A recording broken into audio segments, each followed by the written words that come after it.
Agora em Goiânia, 8h40, de volta, Sagres Sinal Aberto aqui na Sagres 730. Faltam 20 minutos para as 9 da manhã. Bom dia, você ligado aqui na Sagres. De volta comigo, Rubens Salomão, com a Jéssica Dias e também com Cileide Alves.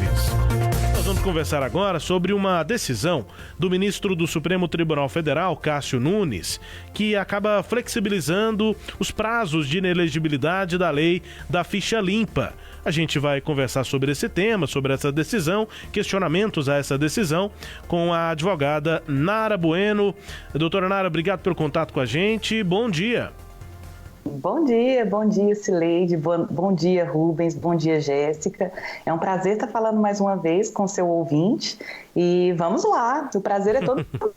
Doutora, começa explicando esse processo para o nosso ouvinte se situar em relação ao que está acontecendo. De onde surgiu, por que essa decisão foi dada pelo ministro Cássio Nunes, o que a decisão resulta, em que ela resulta e quais são os questionamentos. A senhora assina uma ação que questiona essa decisão do ministro, mas enfim, qual foi a origem, por que é que o ministro deu essa decisão e o que ela define, doutora? Olha, vamos lá. Eu vou começar, eu vou ser muito breve em relação à ficha limpa. De onde surgiu essa ficha limpa? Gente, a ficha limpa, ela é uma lei de iniciativa popular. Então, ela é uma lei originada por iniciativa popular e foi... Essa origem dela é inédita e muito considerável no nosso sistema jurídico. Por quê? Porque houveram, naquela época, muito antes de 2012, eu acredito lá em 2008, 2010, começaram... Começou-se essa mobilização coletiva para a criação dessa lei, para a moralização da política.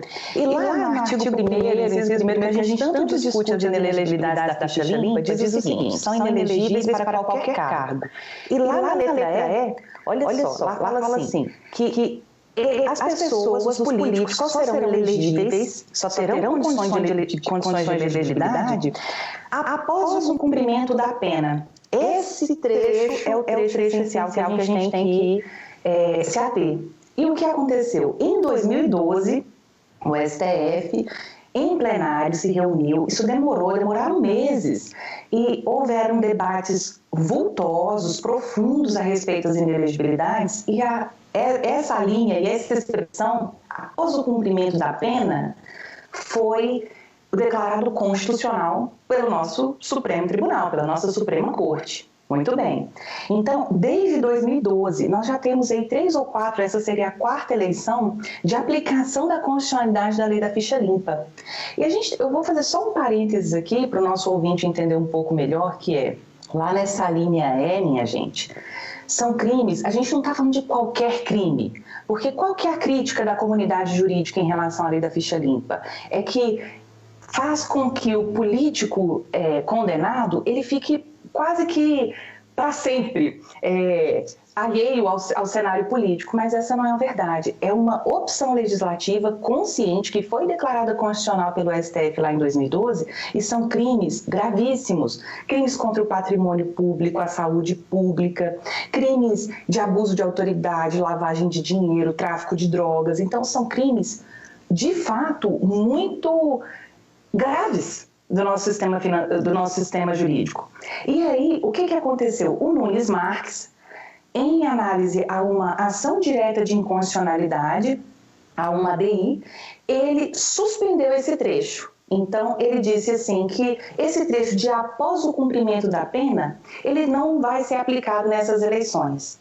Mas olha, isso subverte toda a lógica constitucional. Por quê? Não que os nossos tribunais não possam rever, fazer a que a gente chama dentro do direito de viragem jurisprudencial, quer dizer, nós entendíamos uma coisa, mas a corte mudou e nós vamos entender outra. Isso não tem problema. O X é que não se pode aplicar essas mudanças no mesmo processo eleitoral. Nós temos um princípio da anualidade, está na nossa Constituição da República, que diz que não se pode aplicar no mesmo pleito, naquele mesmo ano, uma mudança do processo eleitoral. E essa seria uma mudança. Nós teríamos 2 tipos de candidatos.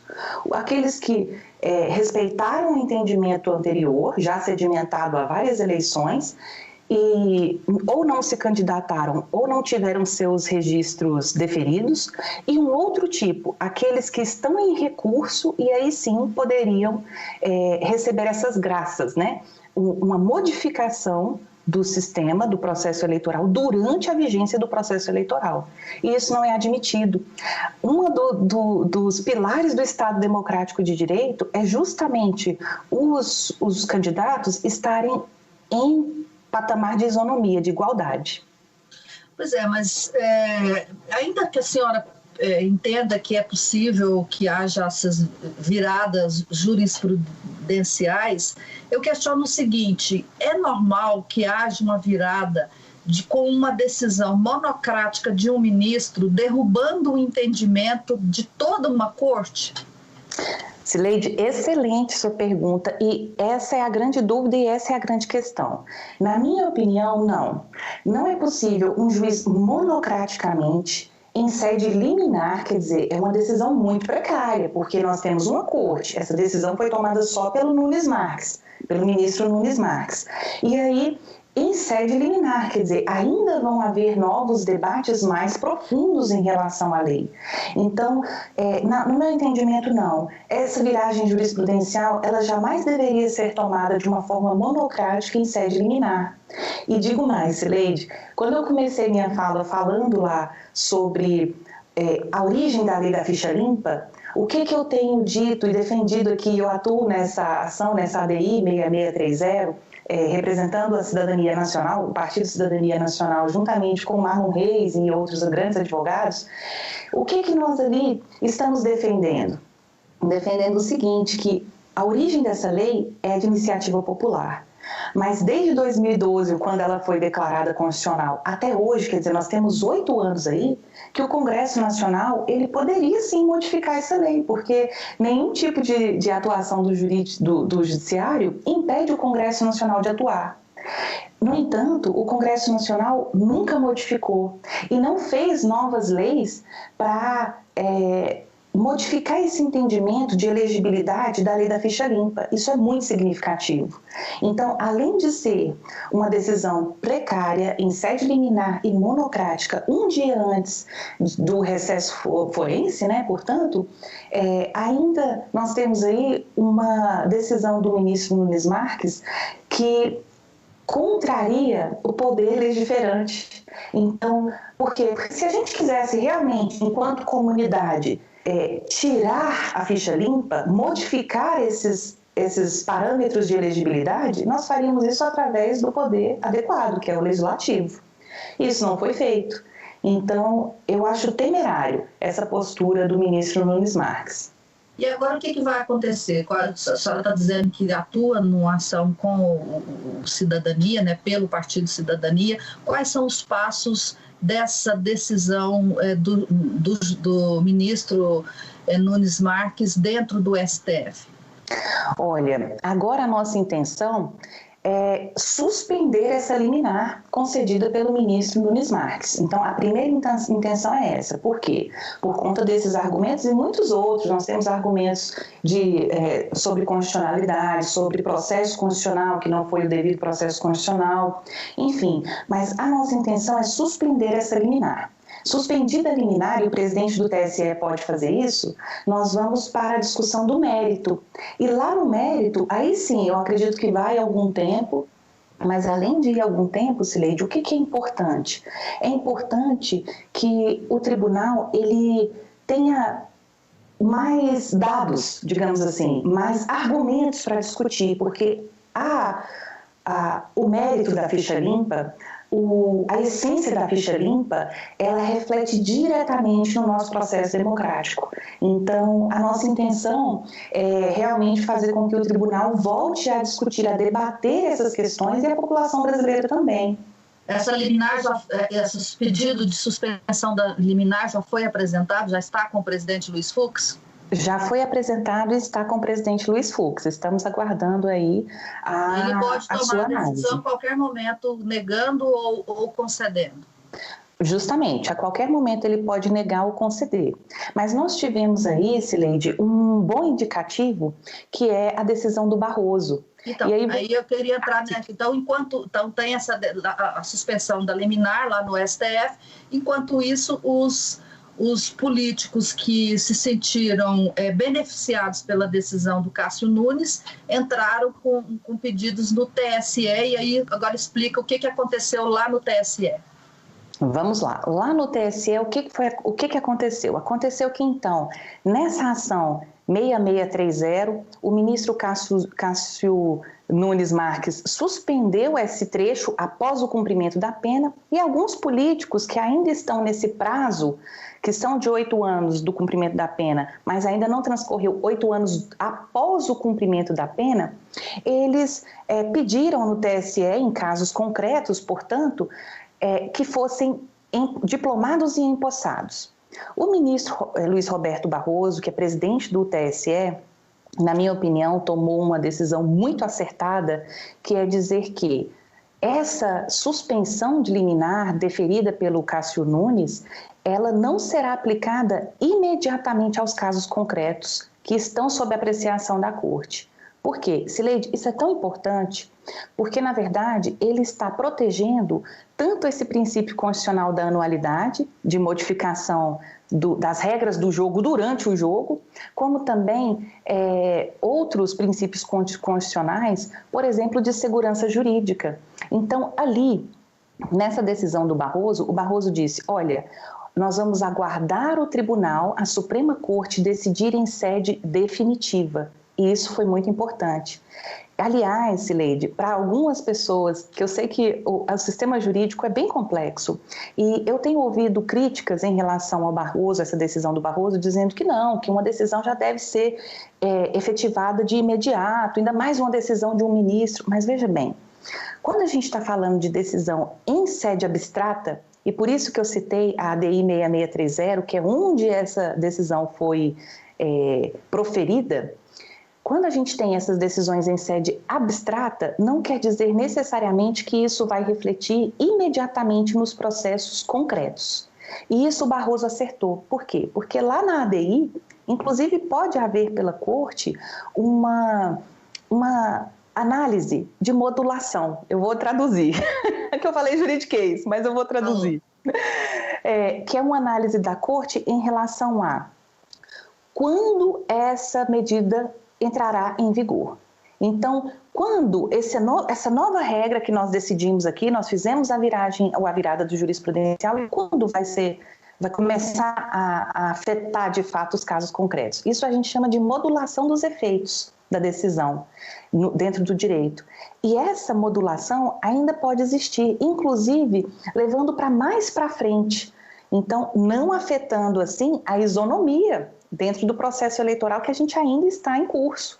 Então, o Barroso, o ministro do TSE, o ministro-presidente do TSE, ele acertou quando ele não aplicou de imediato aos casos concretos essa decisão do ministro Nunes Marques. Agora, vamos supor que o ministro Luiz Fux não decida nada, que fique lá na mesa dele, e aí, como o ministro Barroso decidiu que espera uma decisão do tribunal, isso pode ficar parado. E aí, o que acontece com esses casos concretos, né? Eu sei, são 5 casos, pelo menos, que estão lá no TSE, um deles do prefeito eleito de Bom Jesus, de Goiás. O TSE negou o registro e convocou novas eleições lá para Bom Jesus.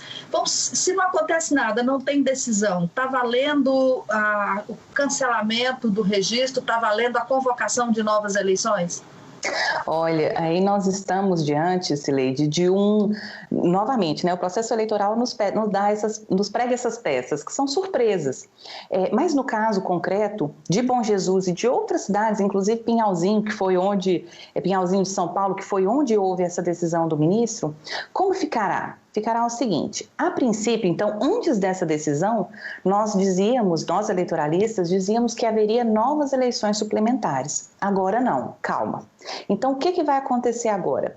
Vai acontecer que o presidente da Câmara eleito vai tomar posse e vai exercer as funções de prefeito, enquanto fica pendente essa decisão em relação à suspensão de liminar após o cumprimento da pena. Então, é isso que vai acontecer na prática. Nem nós teremos eleições suplementares de imediato, como já tinham sido determinadas, inclusive em outras cidades, não só de Bom Jesus de Goiás, mas nós teremos aí o exercício da chefia do Executivo pelo presidente da Câmara. Quer dizer, tudo muito precário, né, doutora? Tudo muito precário. E é por isso que a gente realmente deveria ter, enquanto comunidade, enquanto coletivo que é submetido a leis, nós não devemos comemorar esse tipo de decisão como foi a do ministro Nunes Marques. Ainda que a gente tenha, enquanto comunidade, enquanto coletivo, críticas à ficha limpa ou a qualquer tipo de legislação, a gente não deve comemorar esse tipo de ação porque esse tipo de medida, esse tipo de decisão subverte o nosso sistema. E subverter o nosso sistema jurídico é mexer naqueles pilares mais importantes, mais essenciais que nós temos do Estado Democrático de Direito. Então, por isso nós temos que ter cuidado, de fato, e observar esses mecanismos de segurança jurídica e isonomia constitucional. Rubens? É isso, doutora. Obrigado aqui pela entrevista, pelo contato com a gente na Sagres. Um bom dia para a senhora, bom restinho de 2020 e bom 2021. Olha, eu que agradeço mais uma vez. Foi um grande prazer conversar com vocês e com esses ouvintes tão qualificados. E vou desejar também, já que a gente está aqui nesse restinho de ano, eu vou desejar um 2021 ímpar. Porque é um número ímpar e eu vou desejar um ímpar, que seja ímpar em saúde, em felicidade e em igualdade, que nós sejamos mais solidários, mais igualitários nesse 21. Um grande beijo a todos. Obrigada. Tomara. Obrigado, doutora Nara Bueno, conversando conosco aqui mais uma vez, né, na Sagres 730, sobre esses processos em relação à lei da ficha limpa. Em detalhes, você também confere acessando o nosso portal sagresonline.com.br. Tá tudo lá também, nosso conteúdo aqui produzido no Sagres Sinal Aberto. Agora, 8h57.